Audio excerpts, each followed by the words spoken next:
Sunshine in the morning, moonshine in the evening, conscious streams converging, everything believing. A taste for this and a taste for that, then you throw another back. Always try to find. Life Imitated is not the title I wanted for this video, but Imitation of Life was already taken.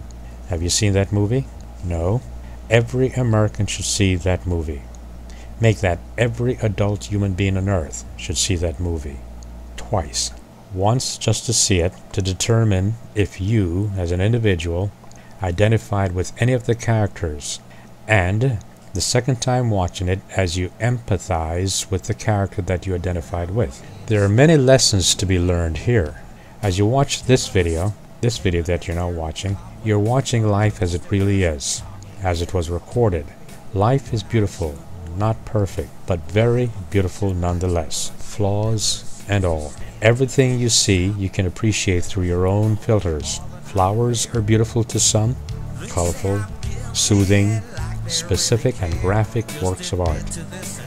And to others they're a nuisance, something that initiates uncomfortable feelings, coughing, sneezing, allergic reaction. In all cases, these works of art exist without your permission.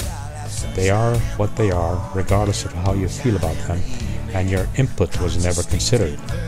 They would have been just as beautiful if no one ever saw them.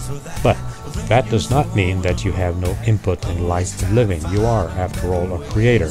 You take what is, that is, your life as it is, and then you create what you wish. The musical notes were always there, but the musician arranges these notes and create music, and you are moved to tears with the result. Have you ever heard a song, a piece of music, an orchestra, a symphony, a singer, a soloist? And for a little while you're not who you are, but you're transported to a place of bliss, and your soul becomes one with the universe. If you have never had that experience, then you're in for a treat when it happens.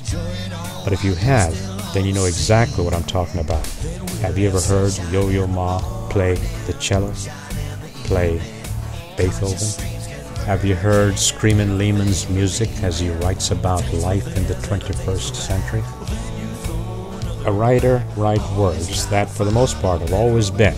But when that writer, that creator writes, you're moved and you're educated and you gain insight into yourself and the world, just by how he arranges those words. Oedipus Rex comes to mind. Everyone has heard of Oedipus Rex, everyone. But have you personally read Sophocles' Oedipus Rex? Life is not lived in black and white. Your judgment based on absolutes may be misplaced. You're easily manipulated when you choose not to know. You become in essence Pavlov's dog.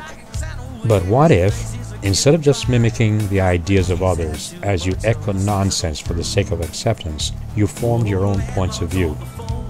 A writer writes, and even though it is your prerogative to believe or not to believe, you owe it to yourself to know. A writer writes, a musician creates music, a chef cooks, a conductor conducts, a nurse nurses, a driver drives, and so it is. Even in the seemingly mundane, your action matters. You create that person, that you present to the world in your daily activities. All day long you enjoy who and what you are because someone is doing what he or she does to the very best of their ability. Most of the time, you don't even notice that driver, that chef, that musician, that writer, that person and his and her creation. But you're influenced by the persona that they created. That clerk that greeted you with disdain, a sour face, and implied rudeness, he or she had a choice to create a pleasant atmosphere or not. Maybe your encounter with that person was just a matter of seconds, but that effect of that encounter lasts a lot longer. See what I mean? Your attitude, like your happiness, is always your creation, your choice. Always try to find a better way to stop the bleeding. Then we'll have sunshine in the morning, moonshine in the evening, conscious streams converging, everything believing. A taste for this and a taste for that, but then you throw another back. Always try to find